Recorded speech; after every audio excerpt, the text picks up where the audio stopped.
It started as just another afternoon, the kind of boring, fluorescent-lit lull you get at the tail end of a Friday shift. I was in my office, same desk, same stale coffee, same spreadsheets that didn't make sense no matter how long I stared at them. I remember checking the clock on my monitor, 2:17 p.m. My eyes stung, heavy from a late night, and I thought, just 5 minutes. Head down, reset my brain. I didn't even mean to fall asleep, just a blink. When I opened my eyes again, the room was dark. Not dim dark, the monitor was off. The ceiling light was out. Only the faint green glow of the emergency exit sign bled through the open door behind me. I sat up. The air was cold. My chair creaked under me, unfamiliar. The texture of the fabric had changed. Or maybe I had. I reached for my phone. No signal. Dead battery.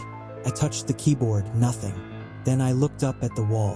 The clock still ticked, but it said 6:43 p.m. and the date below it, October 11th, 2032. I laughed, nervously, got up and walked into the hallway. It was silent. No hum of printers, no typing, no footsteps from the accounting team, no smell of microwave lasagna from the break room, just stillness, like the building had been abandoned.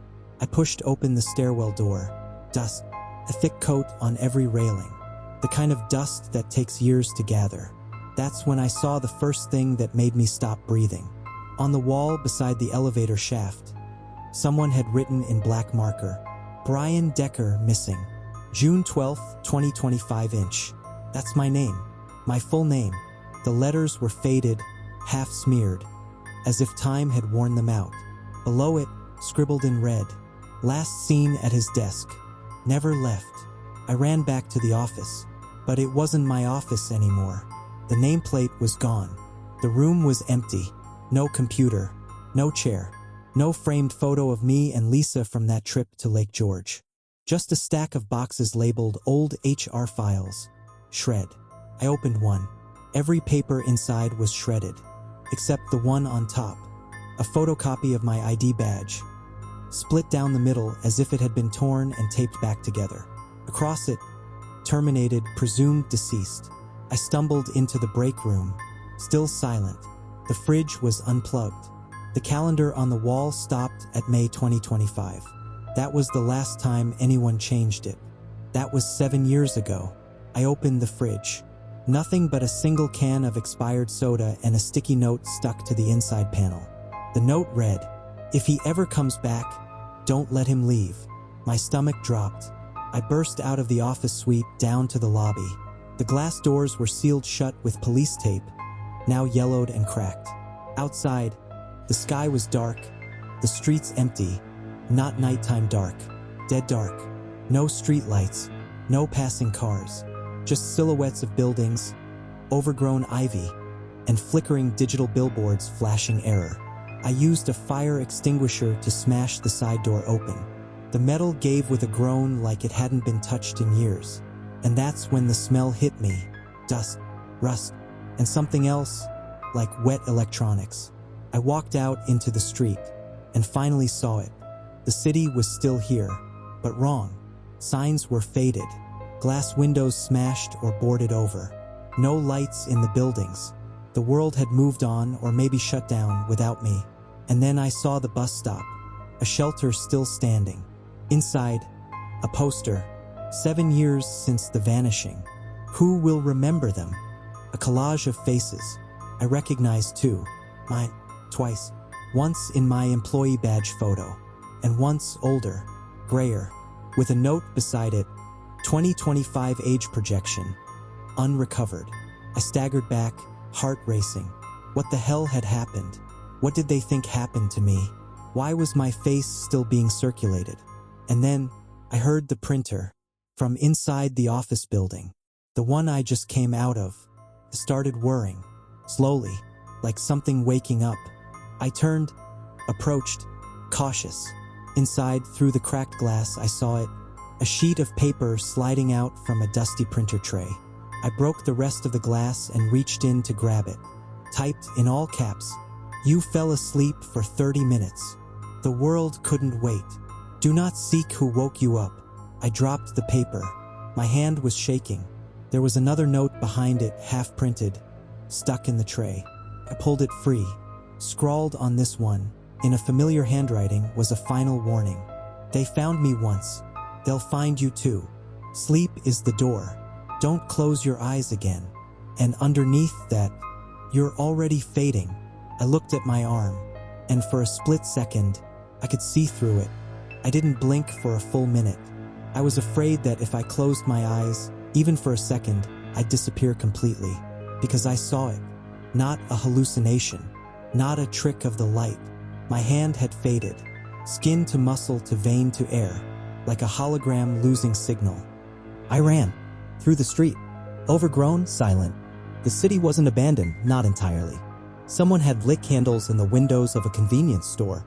A generator rumbled somewhere distant. Trash was piled high but placed deliberately like it was hiding something underneath. Someone or something was still out here. The first human voice I heard in 7 years came from an alley behind a boarded-up cafe. A man, sitting alone on an overturned crate. Hollow eyes, cracked lips, holding a flashlight like it was a weapon. When he saw me, he didn't flinch. He just asked, "Which one are you?" I said nothing.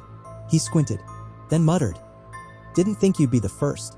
He stood painfully slow and pointed at my chest.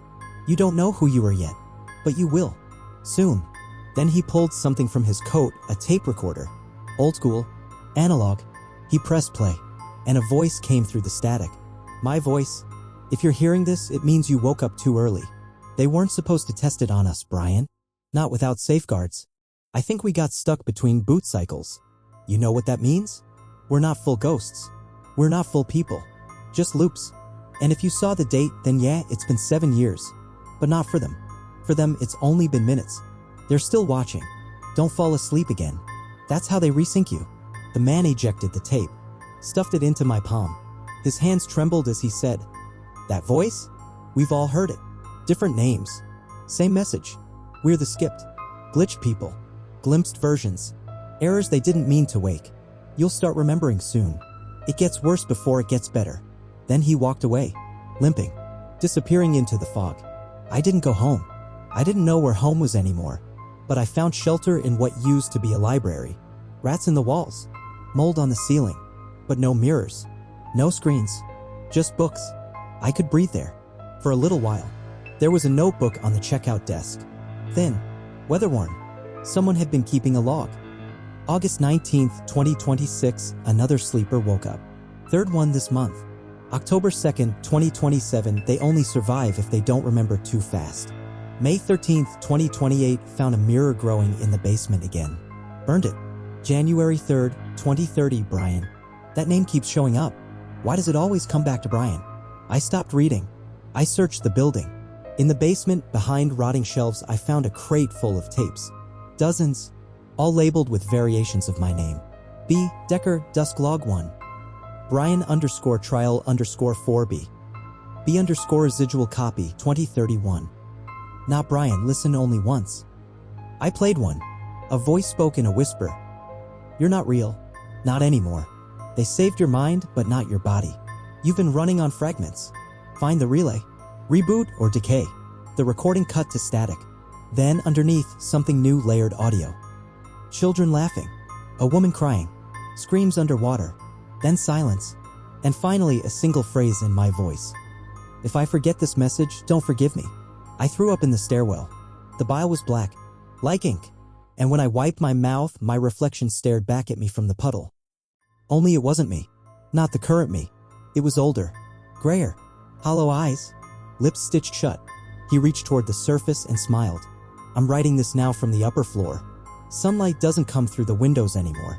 There's a constant hum beneath the building, like a machine hidden deep under the ground, always active. And the pages of every book down here? They've started to change. Whole paragraphs fading. Whole chapters rewritten to mention me by name. Not just in logs. In fiction.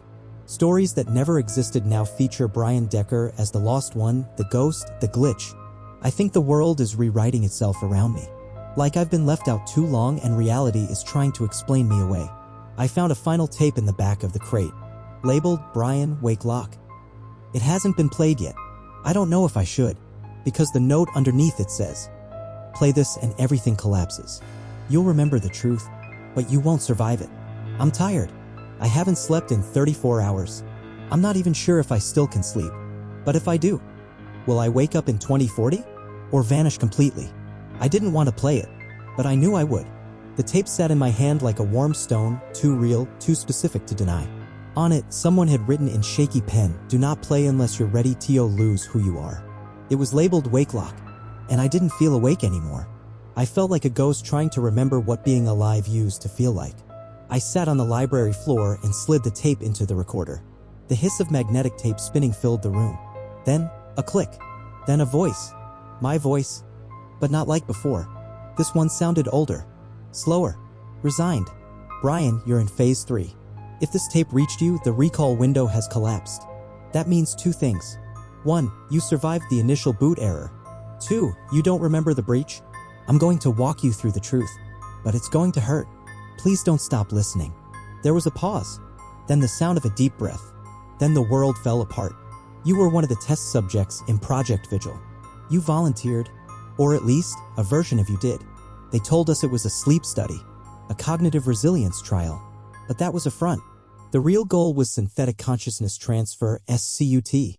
To make a backup of the human mind. A working replica that could survive beyond the body. You were one of the early uploads. Your original body is dead, Brian.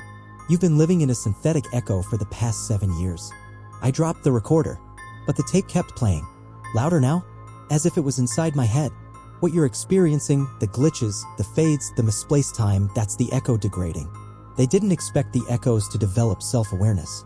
They especially didn't expect one of them to wake up inside the real world. My vision blurred. My skin felt thin, like memory foam under heat, like I could feel the air pushing through me. My hands trembled, but the sound kept going. The reason you're here now, the reason you woke up, is because something went wrong. The system tried to delete you, but it failed. Now you're leaking between phases, physical, digital, and somewhere in between. You're not supposed to exist, Brian. But you do. And they know. They're going to come for you. I felt like vomiting again. But there was nothing left inside me. Just echo and panic. Then, the final lines of the tape. "If you want to survive, find the original server." They called it the Arkansas. It's still active. Still running echoes. Somewhere near the core. Below where the world used to end. But be warned, once you see it, there's no going back to who you thought you were. And Brian. I'm sorry. I tried to stop this. But I was only ever a copy too. Click. The tape ended. I screamed. I don't remember doing it. But my throat ached. My voice was hoarse. I punched the floor until my knuckles split. I slammed the recorder into the wall until it cracked. Nothing changed. The library stayed silent. But outside, I heard something for the first time in days. A siren. Distant. Droning. Electronic. And then a voice over a loudspeaker. Faint, distorted by distance. Containment breach confirmed. Zone Echo 7 unstable.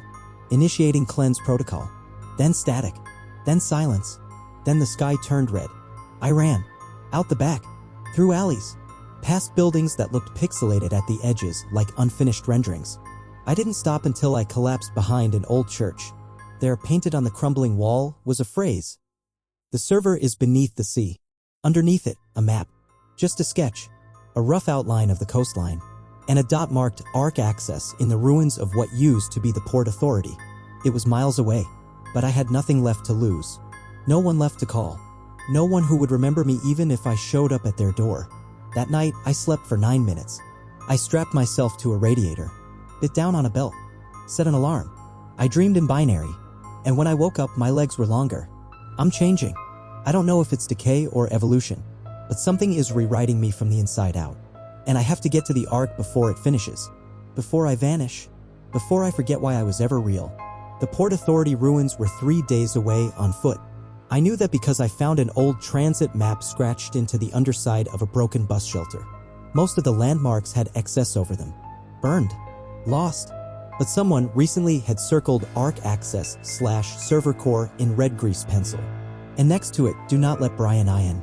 I moved mostly at night. During the day, the sky stuttered. Not a metaphor. Not poetic. It literally glitched like an old screen with a loose cable. Clouds flickered. Street lamps bent. And shadows didn't match the objects casting them. Once I saw a flock of birds flying backwards, and when I blinked, they vanished entirely. On the second night, I came across a collapsed diner. Inside was a single intact booth, and someone sitting in it, face hidden under a tattered hoodie, hands wrapped around a steaming mug, the kind of detail that felt wrong in this dead world. I stepped in cautiously, and that's when he looked up, and I saw me. Not just a resemblance. Me. My face. My scars. My sunken eyes. But older. Somehow cleaner. More stable. And he smiled like he'd been expecting me. Finally, he said, "Took you long enough?" I didn't sit. I asked, "Are you an echo?" He chuckled. "We all are, Brian. Some of us just handle it better than others." Then he reached under the table and slid a hard drive across to me. "That's your intake record. The real one. From the first time they booted you up." I hesitated, then plugged it into a cracked terminal on the counter. It powered on with a low buzz. And on the screen, Project Vigil, test file 001, 8 Brian Decker, control copy. Misspelled name. Wrong version. But the photo? Mine. Age 31. Staring blankly into a camera lens. Wearing a hospital gown. Underneath. Test status, failed. Retention level, null. Synthetic identity rebuild, in progress, X72. I whispered, "What is this?" The man who looked like me leaned in. His smile was gone now. "You were never a volunteer, Brian. You were a control. They fed you fake memories. Looped childhood fragments. Injected manufactured trauma to test emotional range. You weren't backed up, you were made." The room spun. I gripped the edge of the counter to stay upright. "The Ark doesn't house people," he said. "It houses versions. They run, degrade, reboot. You're version 73. The others didn't last this long. Some broke down within hours. I managed, then what am I? You're a software ghost with just enough humanity left to ask that question." He stood, pulling back the hood. Same jawline. Same old scar under the right eye. "And I'm version 71. He walked toward the door. "I tried to destroy the Ark 2 years ago. Thought I succeeded. But someone rebuilt it. Probably one of us." He turned back.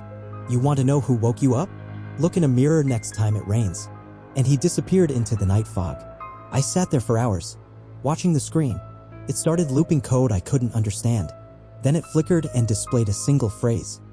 "If he reaches core access, initiate final merge. Do not let subject remain separate."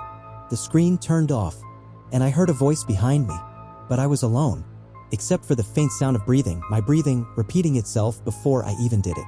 I made it to the port on the third morning. The water was black. The buildings were twisted like they'd been melted and reshaped.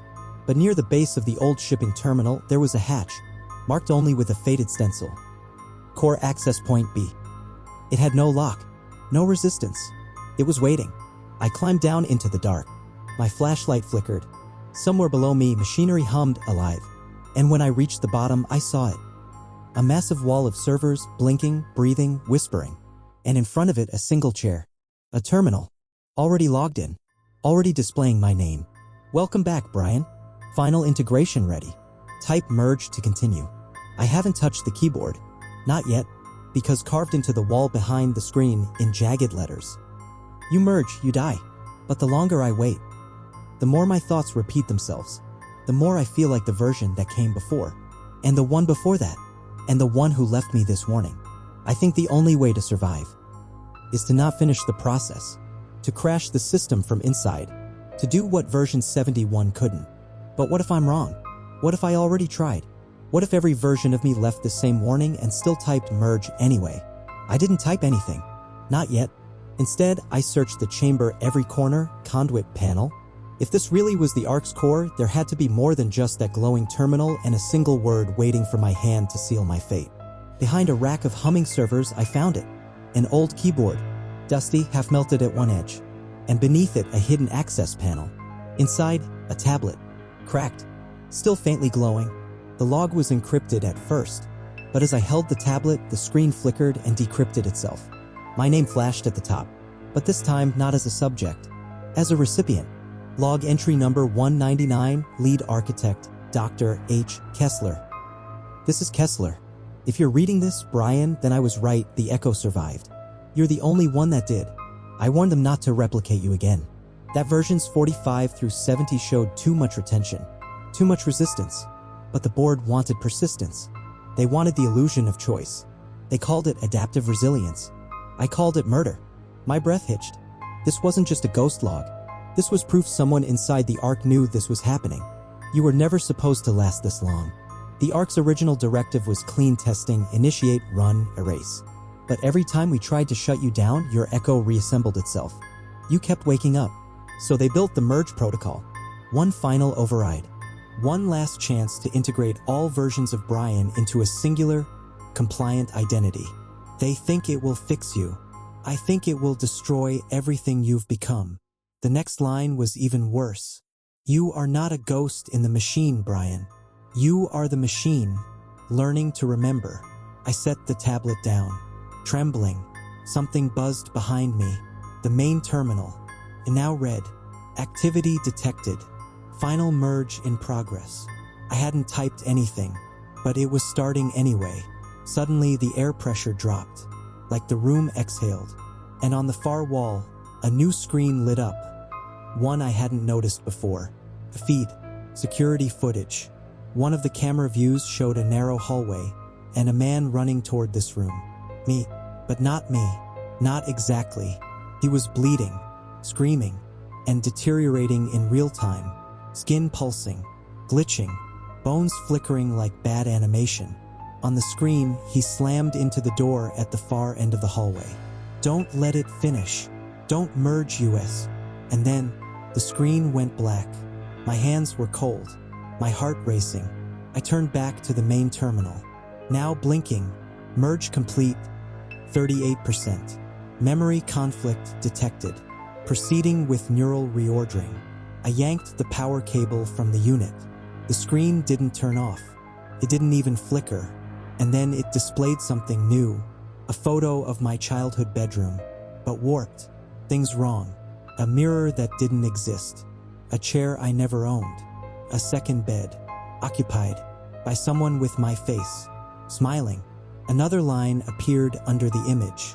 One of you has to go. The room began to shake. Not physically, conceptually. I know how that sounds, but it's the only way I can describe it. The edges of the walls pulsed, lost their shape. The humming of the servers turned into voices. My own voice, layered. Hundreds of versions of me, screaming, pleading, laughing. One of them whispered, "Merge is mercy." Another hissed, "Don't let them kill me again." And one softly, "Let me sleep, please." I collapsed to the floor, holding my head. Memories that weren't mine surged into place. The car crash I never experienced.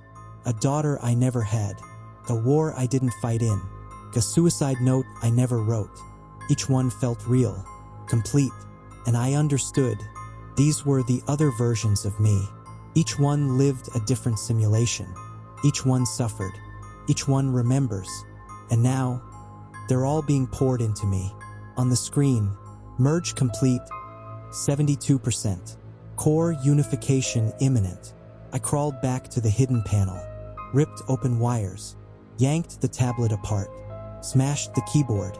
Nothing stopped it. One last message appeared. "Brian, you are the last echo. Once merged, the Ark will sleep. The world forgot you, but we remember." The lights went out, all but one. A soft white glow in the back corner of the chamber. A doorway I hadn't seen, now open. And beyond it, a real room, not synthetic, not rendered, carpeted, lived in. There was a smell, coffee, and rain.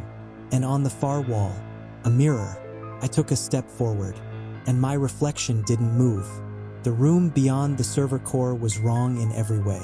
It had color, warmth, smelled like coffee, old books, and storm air. Familiar, dangerous. The air wasn't humming. No server noise. Just the soft tick of a wall clock that read 2:17 p.m. Exactly the time I remembered falling asleep. But this wasn't déjà vu. This was a reconstruction. A perfect replica of my office from 7 years ago.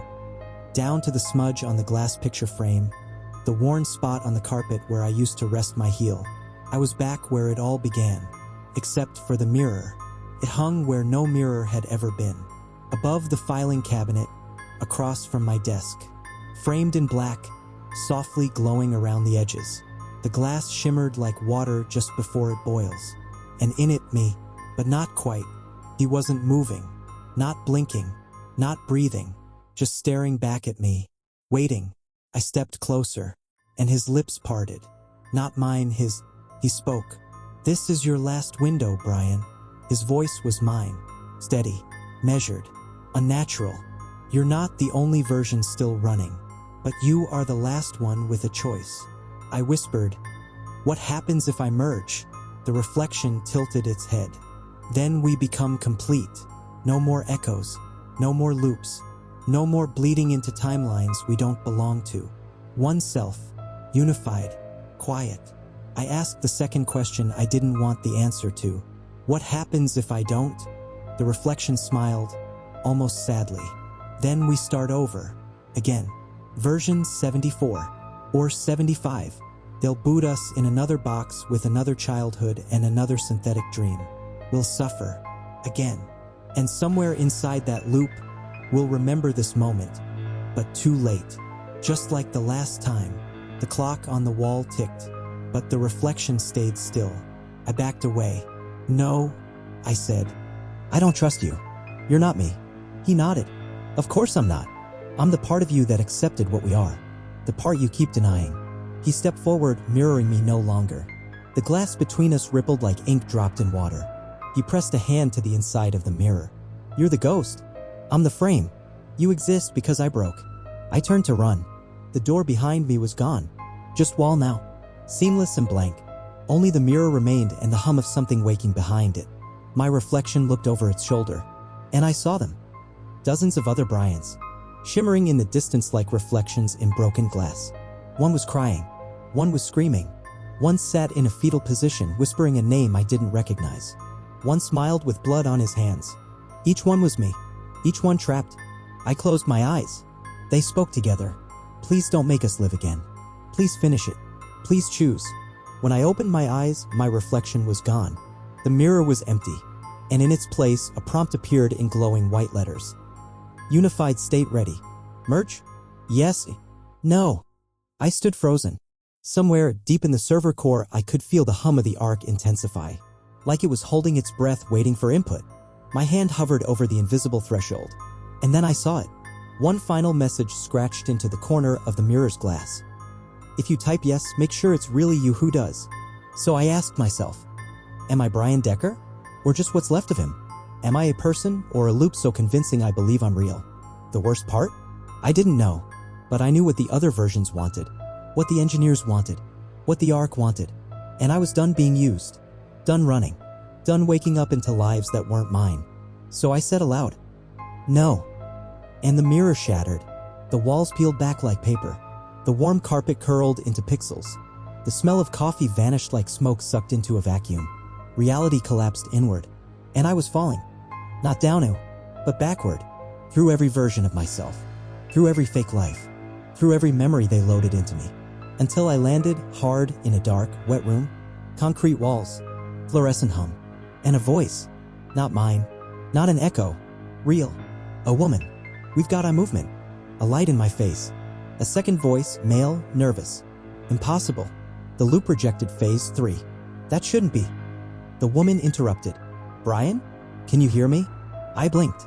My mouth tasted like metal. I whispered, "What year is it?" White light. Ceiling tiles.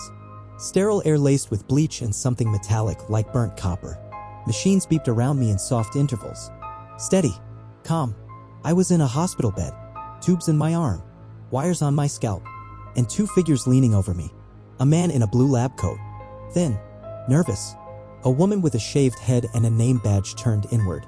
I asked again, barely above a whisper, "What year is it?" The man hesitated. The woman answered, 2024, April 18th. I blinked. No stutter. No flicker. No jump. Still, it didn't feel real. I tried to sit up. My body responded slowly but without distortion. The woman placed a gentle hand on my shoulder. "Brian, you've been in a medically induced coma. You were part of a neurological research program. There was a malfunction." I said nothing. Not at first. Because something was wrong with the sound of the room. There was a faint vibration in the air. Beneath the machines. Behind the voices. The hum. The same one I heard in the art core. I asked, where am I? The man cleared his throat. You're at Helios Neurocognitive Center, room B7. Your records say you were admitted as part of the Vigil Project trial. He stopped himself, glanced at the woman. She gave him a small nod. You were in stasis for 7 weeks, he corrected. But I remembered clearly. 7 years. 73 versions. Countless deaths. The man continued. Your memory may feel scrambled. That's normal. We'll run baseline cognitive checks anew. But I cut him off. Who else woke up? His face froze. I'm not sure I understand. I locked eyes with him. There were other versions, other echoes, versions of me. Are they awake too? The room fell silent. Then the lights flickered. Just for a second. But enough. I saw the shadow on the wall behind the curtain. My silhouette. But still. Frozen. Not matching my movements. When I tilted my head, the shadow stayed still. They noticed it too. The woman stiffened. The man dropped his clipboard. I tore the 4 out of my arm and sat up. You lied to me. The wall opposite the bed pulsed like static under paint. And then I heard it. A voice in my head. Clear. Precise. Merge interrupted. Relocation in progress. I stumbled toward the door. The man tried to grab me. I shoved him back. His face glitched for a millisecond. Jaw distorting. Left eye pixelating. This wasn't the real world. Or if it was, the arc had infected it. In the hallway, the signs twisted. What read emergency exit became echo stabilization zone. The hospital gown I was wearing flickered, turned into a bloodstained suit, then back. Every other door was marked with a version number. B.Decker/V46, B.Decker/V29, B.Decker/version 18.2, each with a small red light beside it. And some of them were blinking, active. I heard footsteps behind me, and then my own voice, not ahead, behind. You left us behind. You said no when you should have said merge. I turned. 6 versions of me were standing at the end of the hallway. One missing an eye. One with blood down his shirt. One laughing hysterically. All different. All broken. All me. I ran. Down a stairwell that bled into concrete and steel. Until I reached a locked metal door. A label read, Local Server Bridge, Node. Real Space Link 1. It hissed open as I approached.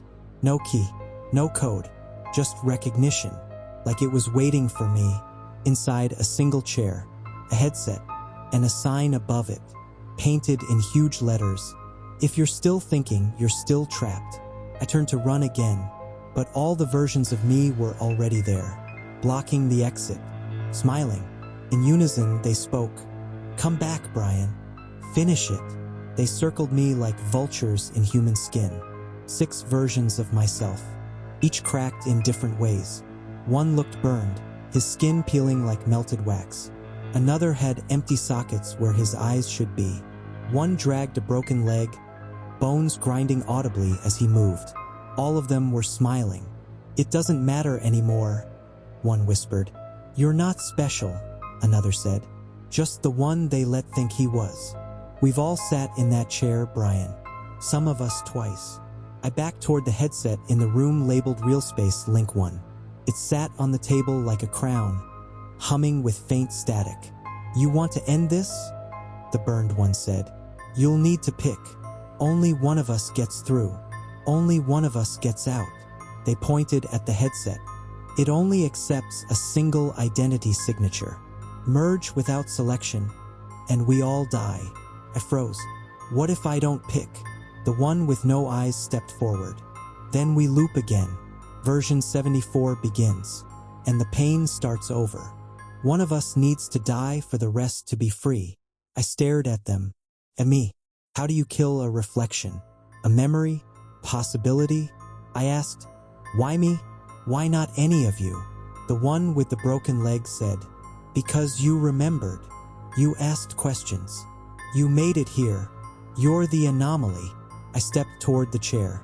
Fine, I said, but I choose who stays. Their smiles faded. Some stepped back. Some stepped forward. The burned one raised his hand. Not me. I remember what love felt like. Let me carry that. The eyeless one. I held our mother's hand when she died. I want to stay. The laughing one. I killed them, Brian. The ones who did this. I earned this place. The broken leg version. I lived the longest. I have the experience. And then, a seventh version stepped forward. Clean. Normal. Me, just as I remembered myself 7 years ago. He looked me in the eye and said, I'm the first. The original. Silence. Even the others looked at him differently. He continued, you were my backup, my failsafe, my contingency. But you evolved. You became more. I've done my part. You have a chance to be real. He stepped aside. Kill me. My throat dried out. My heart thundered. Was this a trick? A final loop? The clean version looked tired. Resigned. Not begging. Just done. I sat in the chair. The headset dropped gently over my skull. The world dimmed. And a voice, neutral, synthetic, echoed in my ears. Choose a designated self for transfer. The screen in front of me lit up. 7 names. All mine. One pulsed softly, the first. I hovered over it. Then over the second. Third. Each one flickered with a final memory. To kiss. A scream. A grave. To rebirth. But only one glowed brighter when I paused. Brian Decker, V73. Me. I selected it. The others went dim. The system paused. Confirm identity merge. All other instances will be terminated. I hesitated. Then, yes, the headset tightened, and I heard it, 1,000 voices crying out and then silenced, one by one, like lights going out in a deep tunnel, until only one remained. Mine. The screen flashed white. Then, merge complete. Reintegration successful. Returning to real space. When I opened my eyes, I was back in the hospital. But this time, no hum, no glitching lights, no voices behind the wall, just silence. A nurse blinked as she saw me sit up. Brian, you're awake. You've been unconscious for 2 days. There was a systems crash. We thought we lost you. I looked around. Everything felt solid, present, real. I asked, is it over? The nurse frowned. What? The project. The Arkansas. She paused. Then, sir, I think you need to rest. You've been through a lot. I didn't argue. I laid back, closed my eyes. But in the silence, I heard it. Not the hum, not the voices. Something else. A heartbeat, but not in my chest. From the pillow, from the walls, like the ark was still listening, still pulsing, still alive. Inside me, they discharged me 4 days later. No reporters, no doctors, just a clipboard, a signature, and a pair of clothes I didn't remember owning. A black hoodie, dark jeans, white sneakers. Simple, generic, wrong. The moment I stepped outside, the world felt off-axis, like the buildings leaned just slightly inward, like the air bent light in ways that didn't make sense, like the sun hesitated between seconds, and people looked at me like they knew me, but couldn't place why. At the pharmacy, the cashier paused halfway through scanning my items. Her pupils dilated. Weren't you? Didn't I see you? I asked. Where? She shook her head. Never mind. You just seem familiar. That's all. At the crosswalk, a little boy stared at me until his mother pulled him away. He's buzzing, the boy said. I can hear him buzzing. It got worse. At home, my phone refused to stay powered on. My reflection in the microwave didn't match my movements. And every time I tried to sleep, I'd wake up sitting straight up in bed, gasping with no memory of moving. I saw myself on CCTV footage, walking in places I hadn't been. Libraries, warehouses, hospitals, sometimes 2 Brians in the same frame. And one of them always noticed the camera first, always looked straight at me. One night, I walked past a pawn shop. In the window, a cracked television flickered to life as I passed. It played a security feed from what looked like a lab. And in the center, the chair, the headset, and me, strapped in again, mouth open, eyes rolled back, still connected. The screen glitched. You never left. I ran, all the way home, locked every door, turned off every light, sat in the dark, breathing, counting. 1, 2, 3. The bathroom light flicked on by itself. I stood, slowly, walked down the hallway. The door was closed. I hadn't closed it. The knob was warm. Pushed it open. Inside, the mirror above the sink had been painted over in red marker. A single phrase, "You didn't choose US. We're still here." I wiped it clean. Underneath, my reflection smiled and blinked before I did. The next morning, I went back to Helios. The front doors were gone, welded shut. A sign posted in fresh ink. Facility closed due to bioneurological contamination. But I heard voices inside. Whispers. All mine. Later that day, a man stopped me at a coffee shop. Suit, glasses, clipboard under one arm. He didn't introduce himself. Just said, "You're not the only one that slipped through. There are 6 others.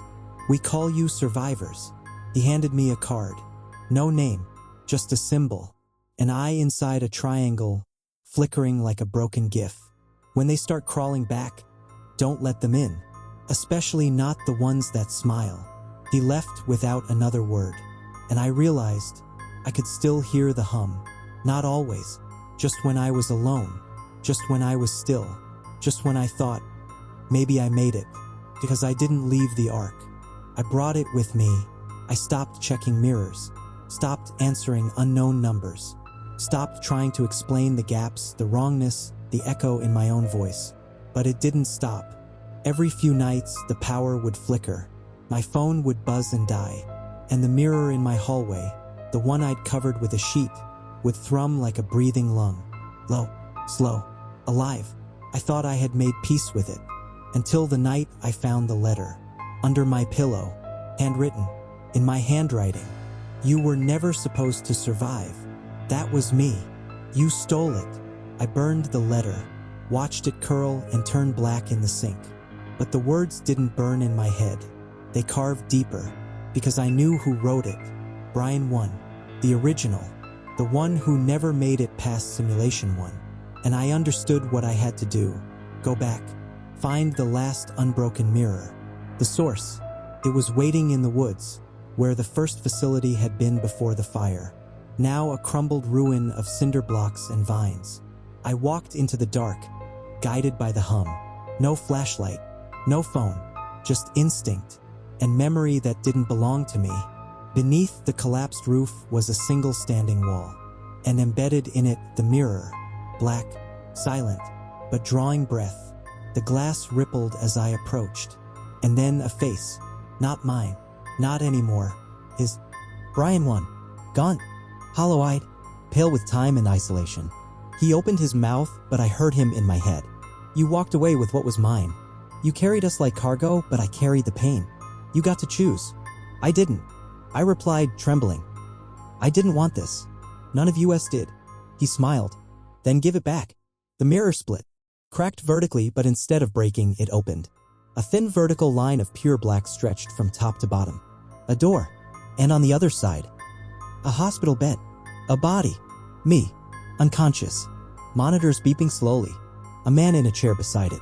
Also me. Awake. Watching. Waiting. I understood. This wasn't over. The merge never completed. There were still 2 of us. And the arc wanted one ending. Brian once stepped through the mirror and stood beside me. Identical in form. Different in weight. His version had pain. Rage. Despair. Mine carried guilt. Fatigue. Fracture. And somewhere between us, a question. Who deserves to be real? I stepped forward. The sleeping Brian stirred. The man in the chair looked up, startled. Me. Watching me. We both reached for the same place at once. The 4-line. The power button. The final decision. I looked at Brian 1. He looked at me. And then, we nodded. Together. We merged. Not by code. Not by force. But by choice. The mirror shattered inward. Light surged. A million memories collided and folded in. Until only one remained. I opened my eyes in the hospital bed. Gasped. Sat up. The nurse screamed. Alarms blared. But all I felt was stillness. No echoes. No hum. No mirrors breathing in the walls. Just me. One version. Whole. Later, they ran tests, scans, memory probes. I passed all of them. No anomalies, no trace of the arc. But I know what they missed. Because now, I dream in reflections. And in every mirror, I see just one face. Mine, watching, smiling, waiting. And sometimes, just sometimes, it blinks before I do.